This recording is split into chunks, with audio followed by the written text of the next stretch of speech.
Yo, welcome back to the GM podcast. I'm Miller. Gavin won't be here with us today. He obviously basketball season, so we're gonna go ahead and do our Week 13 recap. I think this was one of the most eventful weeks of the year so far, so I'm excited to talk about it. Um, Obviously, first game Chicago and Detroit. On the Lions side, all I really wanted to say was they played a great game against a divisional opponent who was very talented. I'm not gonna say they're a great football team because they're not, but a very talented football team. What I am concerned about for Detroit is that these injuries are piling up at a rapid rate now, so we do have to watch that. But Detroit played an amazing game in this one. If Jahmyr Gibbs doesn't fumble in the first half, then this game isn't even a contest.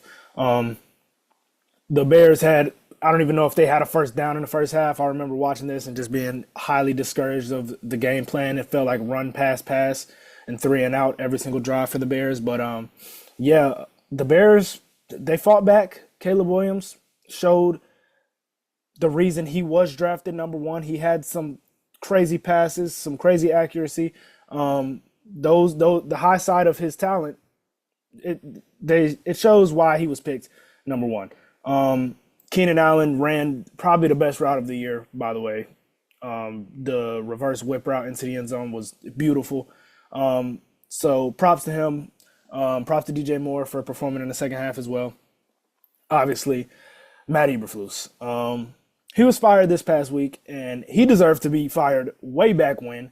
And that was an atrocity that happened. The fact that he didn't call a timeout ever in that entire process, in that entire, I think it was 35 seconds, that's embarrassing. That's embarrassing. So he punched his ticket to getting fired. Honestly, it wasn't anybody else's fault but his.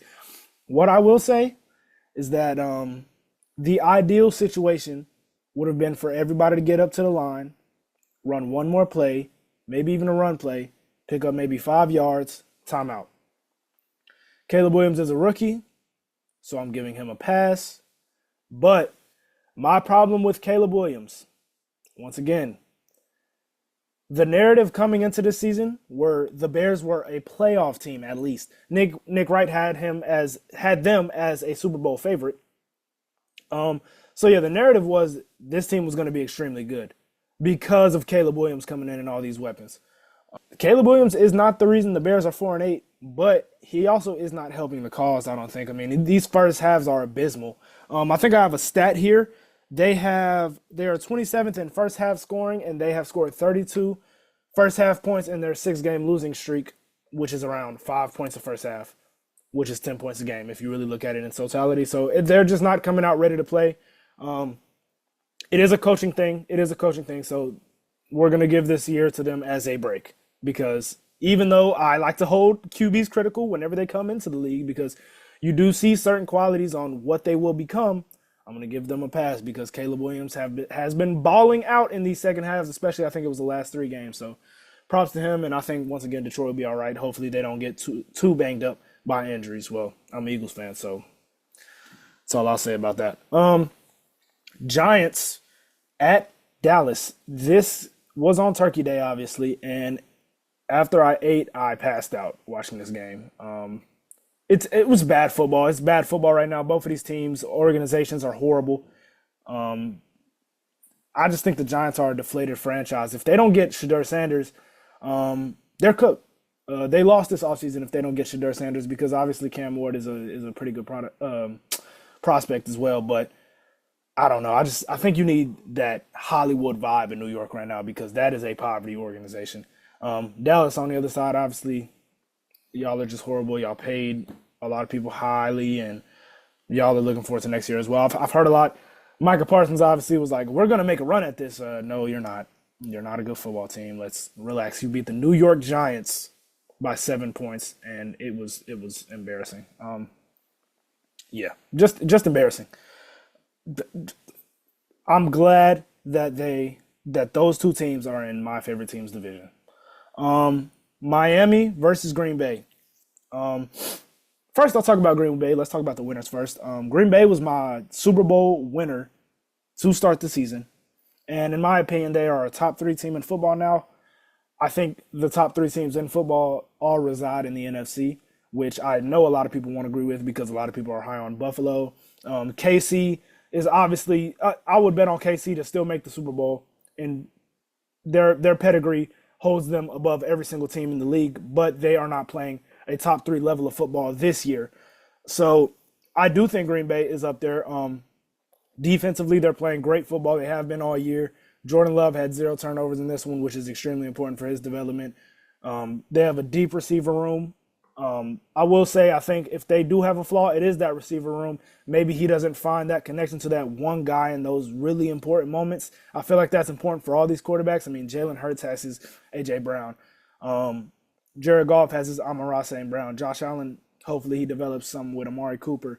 Patrick Mahomes, he's developing some with DeAndre Hopkins right now. Lamar Jackson has Mark Andrews. He has Zay Flowers. I don't know if Jordan Love has that guy, and I do think that will be the flaw. But Josh Jacobs is having, once again, I know people have been bringing up Saquon and Derrick Henry and Josh Jacobs and all these free agent running backs balling out this year. But he looks great as a running back this year. I know sometimes the stats don't tell the full story. I think he averaged around 2 yards a carry in this one, but he looks great in this offense, and they are serious contenders. And what will end up happening is that they're going to draw Philly or Detroit in the divisional round. What I'll say about that is they can beat Detroit at any moment because it is a division rival. They are extremely familiar. And Philly, I mean, it's hard to beat a team twice is what I'll say. And I do think our defense has heated up to a point to where we are an extremely better team now than we were in week one when we played Green Bay.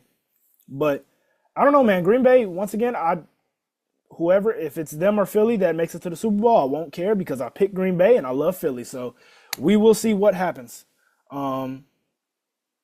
Next game, we got Las Vegas and Kansas City. Mahomes had 306 yards in this when he played great football, in my opinion. I'm not going to lie to you, but he was sacked 5 times. And that right now is a fatal flaw of this offense. If he gets no protection, it's going to be reminiscent of the year or the game where it was Brady Mahomes in the Super Bowl and Mahomes was running for his life the entire game. We don't want to see that. But in the AFC right now, I don't see a team that's really stepping up to that level. Obviously, people love Buffalo, and Buffalo did just beat KC. But other than that win, and KC's been playing teams that like the Raiders and Panthers close. Other than that win for Buffalo, they don't really have a signature win, in my opinion. They played the Ravens and got curb stomped, so probably not the right terminology right there. I'll probably have to bleep that out. But yeah, I don't know if there's a better team in the AFC than KC right now throughout all this stuff. And obviously the defense isn't playing well. Aiden O'Connell had 340 yards in this game. That tells you all you need to know. Aiden O'Connell, it seems like he would be a great quarterback if it was like 2003. I don't know, that just his player build gives me that type of vibe. But the key to this conference right now is getting that 1 seed. Whoever gets that 1 seed, in my opinion, is going to the Super Bowl. And that's going to be the Chiefs or the Bills. The Ravens and the Steelers are too inconsistent for me to put them, for them to string together a full playoff run. I don't see that happening. So, yeah, I think KC and Buffalo, it's a 2-team race in the AFC right now. And it's going to be whoever gets that 1 seed. And Buffalo has Detroit. We'll see who they really are in that game. That's going to be an extremely important game that people need to be looking out for. But, yeah, I don't know. I think the Bills aren't really as good as the Chiefs, especially if it's played in Arrowhead. But we will see. We will see. Whoever gets that 1 seed, once again, it will be important. I think Chiefs finish out with a pretty tough schedule. I think all 5 of their remaining games are tough. So we will see. Chargers versus Atlanta. It is time for Michael Penix. Well, after the next game. Well, I think the Falcons play a tough opponent. I forgot who it was in this upcoming week.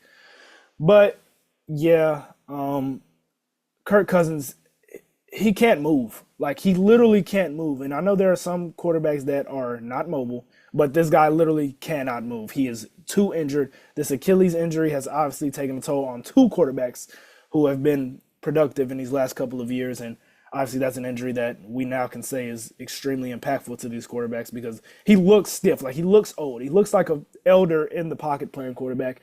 And 2 of the interceptions he had yesterday blew my mind on how just mind-boggling they were. The one in the end zone literally did not look real. He floated it to, I don't know what his goal was right there. And then the one where he threw it into cover 2 and the corner is squatting right there. Don't know what that is. That's a defense he's been reading for years and years now. I think it's like 37. So yeah, Kirk Cousins. I think if you lose this game, it's time for Michael Penix. The Bucks. I think you guys are tied right now. I don't think Kirk Cousins is giving you that much of a boost over Michael Penix, if a boost at all, honestly. So and y'all, they're too gifted offensively. Drake London, Darnell Mooney, Ray McLeod, Bijan Robinson, Tyler Algier, Kyle Pitts. You got to do better than that. They're playing good football. All of those skill guys. I think Kirk Cousins is losing it for them. Raheem Morris and Jimmy Lake. Jimmy Lake is the defensive coordinator for the Atlanta Falcons. I don't know if you guys are doing a great job. Maybe it is just Kirk Cousins, but I know on the defensive side of the ball, you are extremely underperforming because if you have AJ Terrell and Jesse Bates in that defensive backfield, you should be playing great football no matter who the other two are. And Justin Simmons is the other guy, and he's an all-pro, and I don't know how good he is anymore, but you got to find a way to make him play good football, in my opinion. So that team is not playing very great. They have no pass rush whatsoever. I don't know. I don't know what to say about ATL because they will be probably playing a playoff game at home this year as a 3 or a 4 seed. And they will get smacked by Green Bay or Minnesota, whoever they play, or Detroit if someone jumps Detroit, which I don't think will happen, by the way. So, but I do think we will get I think the Eagles will get the 1 seed. I think Detroit will get the 2 seed. But, yeah, I think that the Falcons need to switch to Michael Penix immediately after they lose this game because I see a lot of flashes with Michael Penix, honestly. And the Chargers, they have the least amount of explosive talent on the outside out of any playoff team or any team that will be in the playoffs this year. I don't see why they didn't make a move, but they didn't. And they're building a nice culture in the Chargers organization this offseason because you're not going to win a playoff game this year. Sorry, you're not. You're not talented enough. Go throw the biggest possible bag at T. Higgins that you possibly can. That's going to be the goal. Throw as much money as you can at T. Higgins. That's it. That's all you got to do. Draft another receiver. Maybe draft Colston Loveland, I think, from Michigan, tight end. He's a great prospect. Get him and get T. Higgins. You're good. You're Super Bowl contenders next year if you can do that.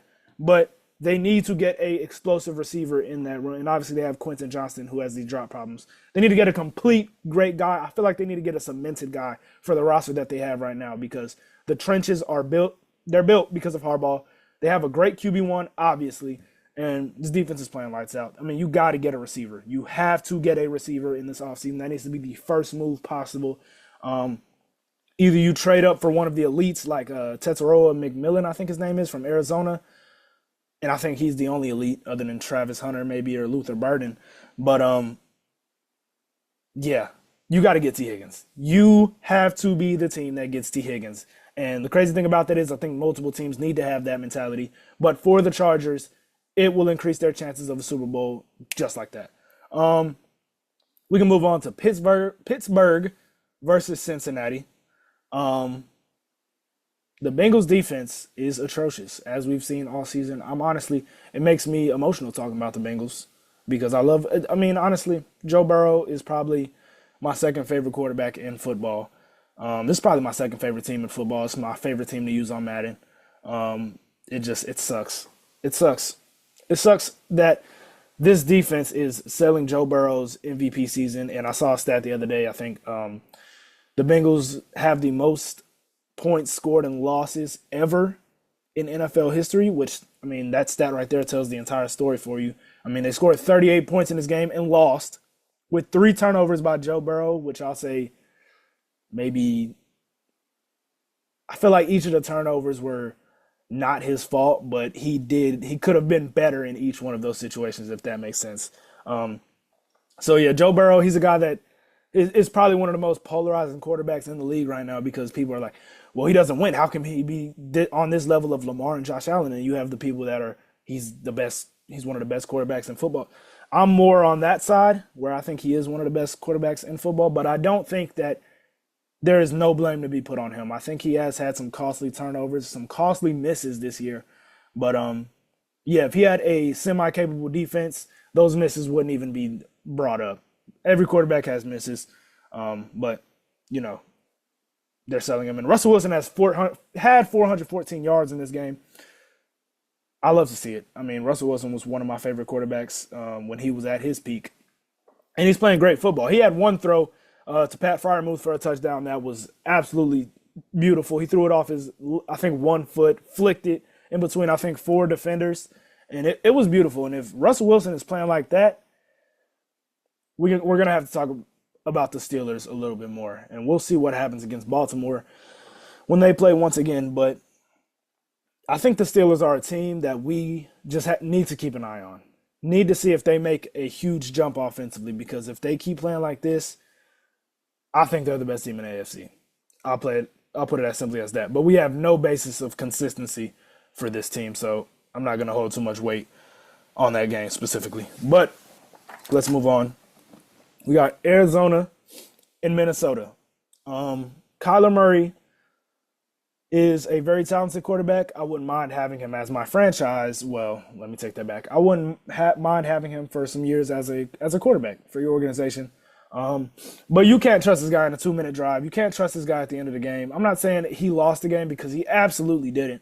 But that 2-minute drive that he did try or attempt to put together was atrocious. Getting tackled in bounds, taking that initial sack. It's like he freezes sometimes, and his lack of height you could tell that it bothers him at times. That's all I'll say about that. I'm not going to say that it makes him a bad quarterback, but once again, you could see at times when it does prohibit him. Vikings are not as good as their record is. They are a 10-2 football team. I think everybody knows that. But the way it's looking, they will win a playoff game. And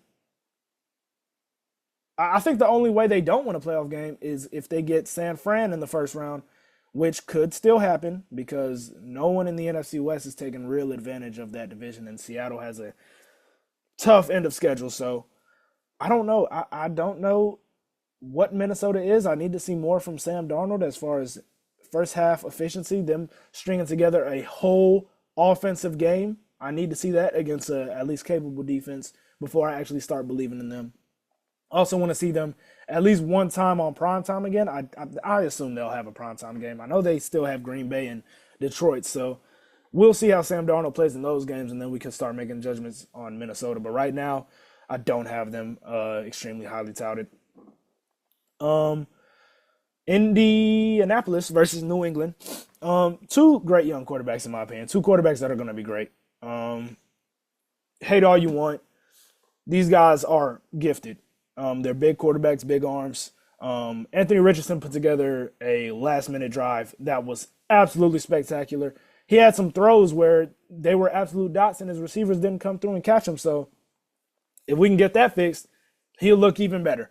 And Drake May on the other side, I mean, it's a 24-25 ball game. You got to assume that both QBs play good. And they each had, I think, same number of touchdowns as picks, but these are two exciting young teams, two exciting young quarterbacks, and I thoroughly enjoyed watching this game. They had, I think, Indianapolis, they had 144 yards on the ground. If they can keep Jonathan Taylor in this state for like 1 or 2 more years and Anthony Richardson take that jump next year, they can also be one of those teams that are a problem next year. Now, I don't think Anthony Richardson will take quite that step next year, but definitely an interesting team. Now, what I will say about Indianapolis is they can make the playoffs. I think they're the 8th one, the first team out right now, 6 and 7. They play the Broncos coming up, which that's 7th spot. And if they win, they're going to be a game behind Denver with, I think, Tennessee, New York, and Jacksonville to play at the end of the season. The Broncos are going to have the Chiefs, the Bengals, and the Chargers to play at the end of the season. So the Colts could easily jump the Broncos if they win that game. Now, do I think they'll win that game? No. But if they do, we're talking about Anthony Richardson in the playoff game. And that's what I want to see. I really don't want to see Bo Nix in the playoff game compared to Anthony Richardson. But we will see. Colts, keep playing great football. I love your coach, obviously, Shane Steichen. Congrats on what you're doing with that organization right now. Um, Seattle versus New York. Aaron Rodgers, it's time for you to pack your bags. You're done. Um, you single-handedly lost them this game. Laviska Shenault has a kick return where he attempts to catch it, and he looks like he just was gifted a pair of two new legs yesterday. Bought them off the flea market, and he fumbles the ball. Horrible fumble. You get a chance to go up 28-7. Garrett Wilson runs a beautiful route. You sell it. You don't even put him. You don't even give him a chance to catch the ball. You could have put it anywhere in his realm, and he could have caught it, and you're up 28-7. Instead, you throw a pick six to a D lineman on the next play, and the game's over from that point. Aaron Rodgers is losing them games at this point. They need to be in the Cam Ward sweepstakes. I think if they don't get Cam Ward this offseason, their offseason is a fail because Garrett Wilson is being wasted right now. Garrett Wilson is an all-time talent. I don't care what anybody says. He's an all-time talent at that receiver position being wasted because he doesn't have a good QB, he doesn't have a good coach, and he's wasting away in a poverty organization. We'll see if they can get him one. Really, they just need a quarter. They just need if they get Cam Ward, you have a Cam Ward to Garrett Wilson connection, and that's really all you need with Brees Hall. Obviously, you need to build up the trenches. You probably could go. You could get the guy from LSU. I think Campbell is his name, Will Campbell. But man, I would really be looking for a quarterback, especially after last season. Maybe you play Tyrod Taylor next year and ride out with him, and you see what happens there. Build the trenches a little bit more, but yeah, man. Aaron Rodgers, you're done. Seattle's offensive line is horrible. They're not going to do anything this year. It sucks to see because they have great skill position players. But yeah, I haven't been extremely impressed with their O-line. I haven't been extremely impressed with them. Geno Smith, I think, is Jameis Winston level of quarterback where he'll lose you the game and he'll win you the game at different moments in the season. If I'm the Seattle Seahawks, I was thinking about this. I was making my notes today. If I'm the Seattle Seahawks, I am the biggest buyer of Justin Fields this offseason. Justin Fields is going to be the only young guy with immense talent that's going to be available this offseason. I've looked through everybody I possibly could. They're not going to have a high draft pick, so they're not going to be able to get any of those guys. Maybe they get Garrett Nussmeier in the later rounds, Quinn Ewers. Not high on either one of those guys, or I like Nussmeier a little bit. But I would try to get off Geno. I mean, you got to take a risk. You got to take a big swing, and you could still build O-line in the draft, which you need to do. There's nothing else you should be doing. And you build O-line in the draft, get Justin Fields, and then you're an extremely dynamic offense. You just got to see. You got to take a risk as an organization. I feel like the Seattle Seahawks have been in the same place since Russell Wilson's last 2 years. I mean, they have literally been an average football team for an extremely long time. And if you really want to take a risk and get out of that funk of being mid, go get Justin Fields. Justin Fields could do wonders for your organization. And I don't think Justin Fields has the biggest market, but there are some teams that really need to look into getting this guy and trying to develop him. And I think the Seattle Seahawks can do that. Next game, we got Tennessee and Washington. Washington is a good football team. People overreacted on Washington because they lost to a couple good teams and they lost to Dallas, which is a divisional game. It was one of those throwaway games where it's like, okay, it happened, get over it. But yeah, Washington is a good football team. They're a year away, obviously. Build trenches a little bit more, but yeah, I was pleased with what I saw against Washington, against a pretty good defense. And Will Levis, out of nowhere, has bought himself another shot, another year, mostly because of the talent in this upcoming QB class. But, I mean, props to him for playing that good enough to give himself another shot. Tennessee could be good in the upcoming years. I think they're building the right way too, playing hard, building the right type of culture. So I think they'll be a pretty good team for the upcoming future. Houston versus Jacksonville. Houston looks way worse than last year. Their O-line is not there still. Their trenches are not there. They're just a worse team at this point than they were last year. There's nothing else to really talk about it. They will make the playoffs. Probably play the Chargers or, they'll probably play the Chargers or the Ravens. Probably the Ravens, and they'll probably lose. But, we'll see. I don't really have a lot to say about Houston. Definitely don't have a lot to say about Jacksonville. Jacksonville might be one of the worst places in the league, one of the worst head coaching openings in the league when Peterson gets fired. I'm surprised he hasn't been yet. But let's talk about the slide. I personally think that QB slides are just a horrible concept. You mean to tell me that in a game where indirectly men are trying to kill other men, I'm not trying to say, and I'm not saying kill, but every defensive player who's played football before knows that when they are in the heat of battle, they are ready to go head to head with another grown man who lifts weights 24/7. They have to go head to head with that guy and take them to the ground, right? So you have to have a crazy mentality to do that, right? So why I hate QB slides is you're asking a guy to just submit himself in a game where there is no submission, in a game where it's violent 24/7. So just you're going to slide? Look, QBs should be able to protect themselves. I mean, that's the brand. That's what it is. That's what the NFL is. It's quarterbacks. But they got to find better ways to protect themselves. If it's as simple as letting a guy kind of tackle you, diving at a guy's ankles, stop QB sliding. It's an ignorant concept. And then we call guys like Aziz Al-Shire or Al-Shire, however you say his name, we call him dirty because he's playing defense. I don't agree with that. I do agree with Jacksonville defending their quarterback. I have no problem with that. He obviously apologized this past week. And then all of a sudden you want to look up dirty clips of Aziz Al-Shire. It makes zero sense to me. They just trying to throw dirt on his name at this point when he's playing his sport. He made a mistake, which honestly, I don't think is a mistake. I think he made a bad judgment of what Trevor Lawrence was going to do. And it ended up looking horrible. And it ended up getting Trevor Lawrence hurt. Let's stop telling these QBs to slide in the open field when a guy is coming out. It makes zero sense in my opinion. Zero sense. I don't think that was the dirtiest play of all time. I don't think he's a dirty player because of that. So once again, let's stop teaching that. Let's stop teaching that, please. It's a violent sport. Stop teaching a guy to just submit in the heat of battle. It makes no sense. Next game, Philly-Baltimore. Game I've been wanting to talk about this entire time.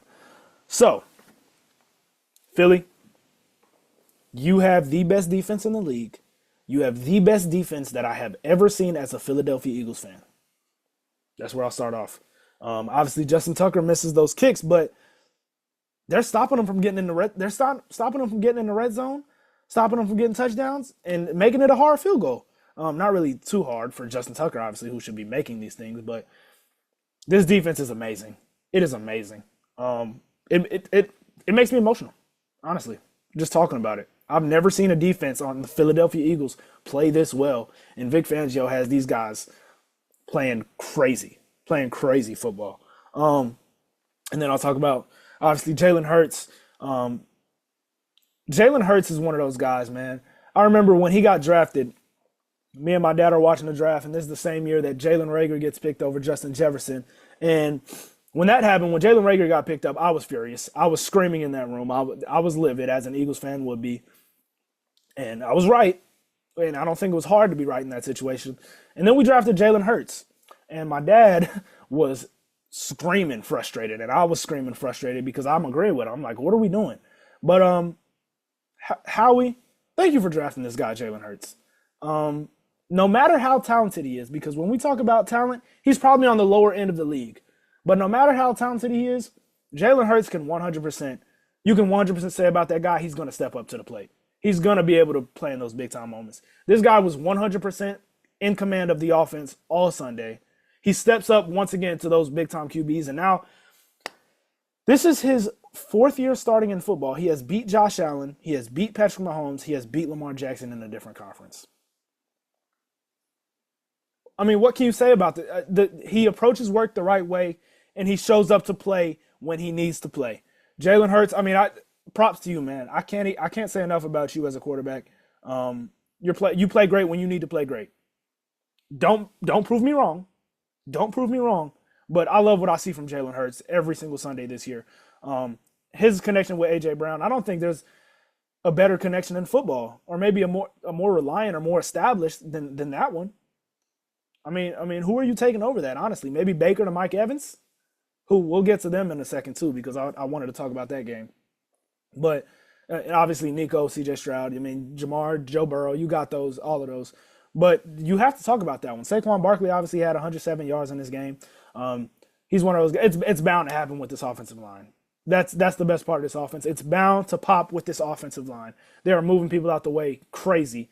Um, and yeah, that's all I really want to say about the Eagles. The Eagles, thank you for not giving me a stressful Sunday and beating this team down like I said was going to happen. Gav, told you this was going to happen. I told you this was going to happen.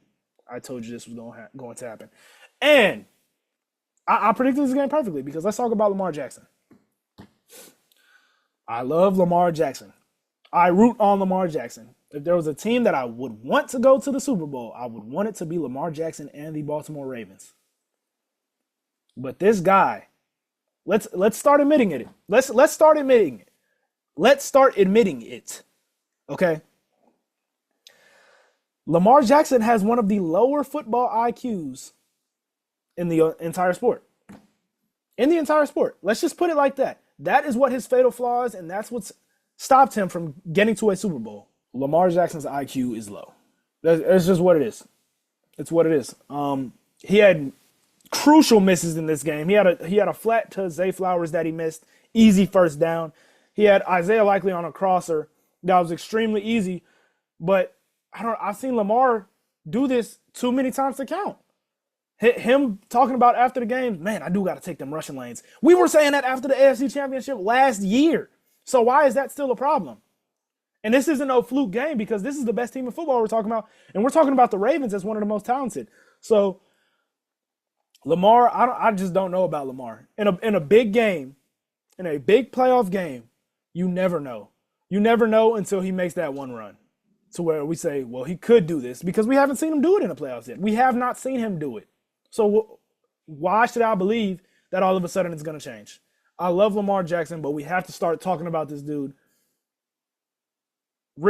Just be real about him. Great talent. All-time talent. If you're just talking about talent, might be the best human to ever pick up a football ever.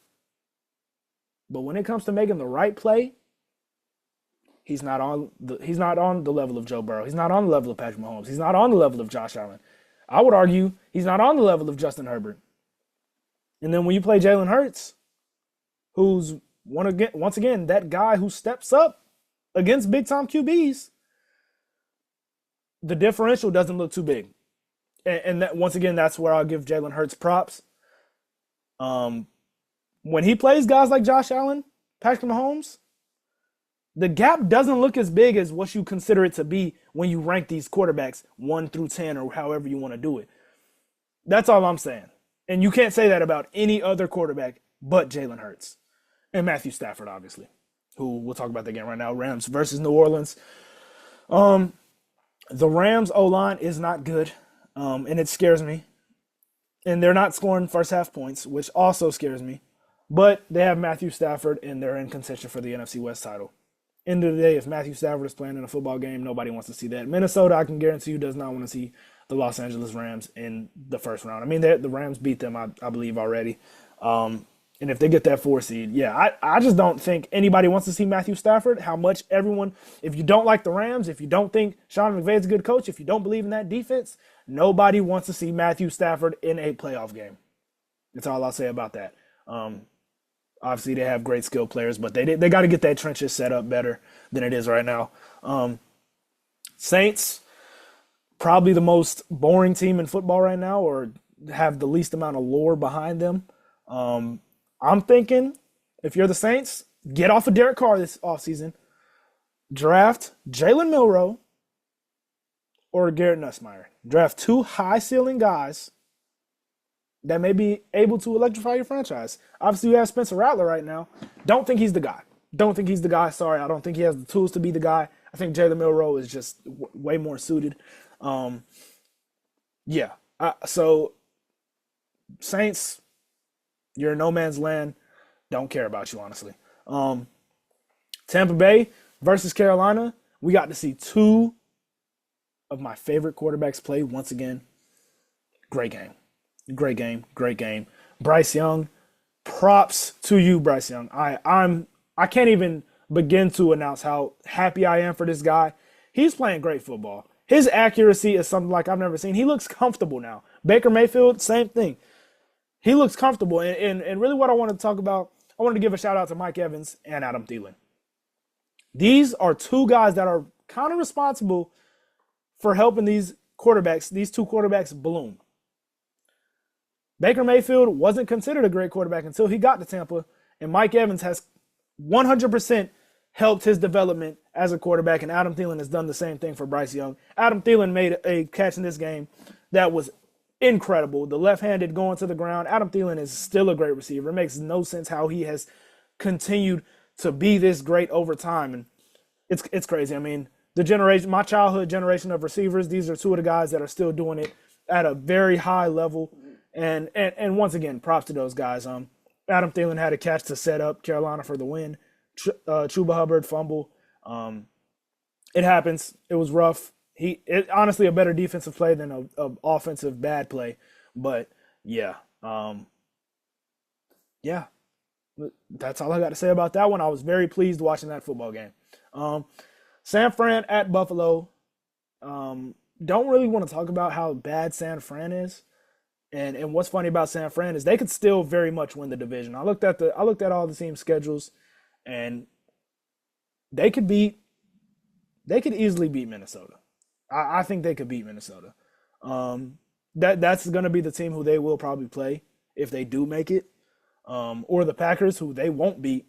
But yeah, they're a team with one maximum playoff win. If they get in a situation where they play Minnesota, they can win a game. They can win a game. But other than that, you're not pushing too far in the playoffs, and I don't think they're in a great position as a franchise. Prayers up to Christian McCaffrey. He was having a very explosive game before he went out. And the Bills. I've been waiting to talk about the Bills. I don't think we've talked about the Bills on this podcast enough. I am not a big believer in the Buffalo Bills. I think the Super Bowl champion will be the Kansas City Chiefs or the NFC. I can call that with extreme confidence. Buffalo does not have a signature win other than Kansas City.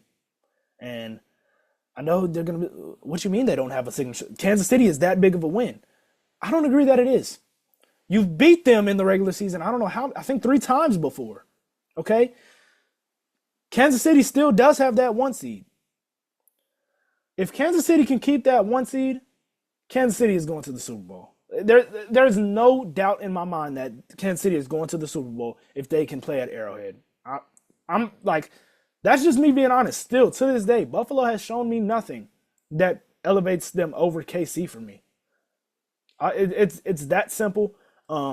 Obviously, yes, they beat Kansas City. I understand they beat Kansas City, but I think the left tackle position, they just signed somebody for KC. I think that'll get better.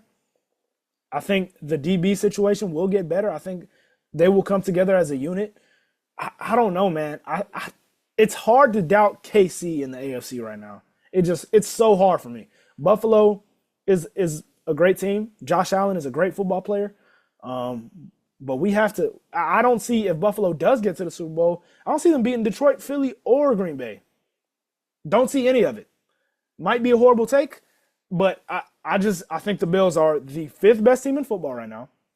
And I think there's a gap between 4 and 5. I think you have the Packers, or I think if you want to ask my top 5 right now, Detroit has looked like the best team in football, but they're injured. Okay, let's restart. Philly, first. Detroit, Kansas City, Green Bay.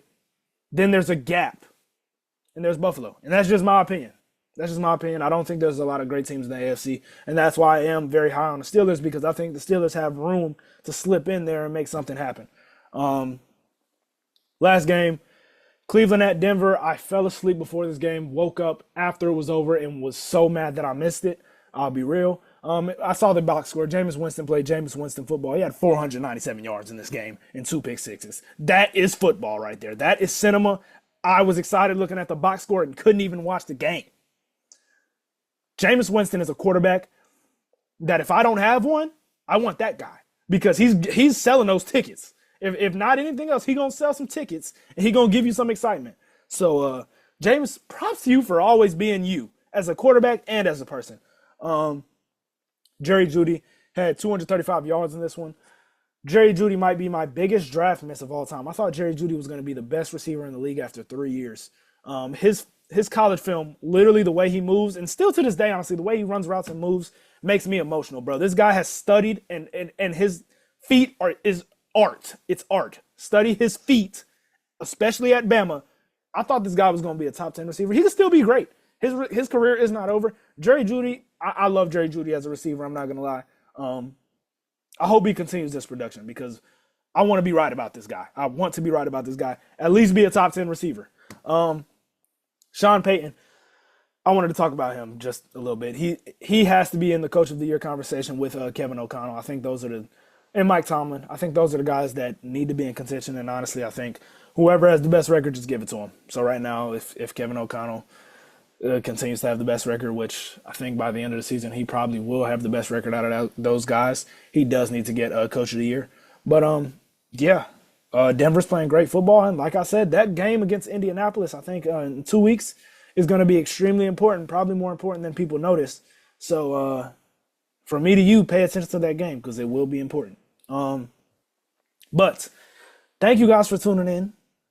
Obviously, like, comment, subscribe. We will have more videos coming soon. We got one coming very soon, actually, this coming week that we filmed in the studio. So make sure y'all tune into that, and peace out.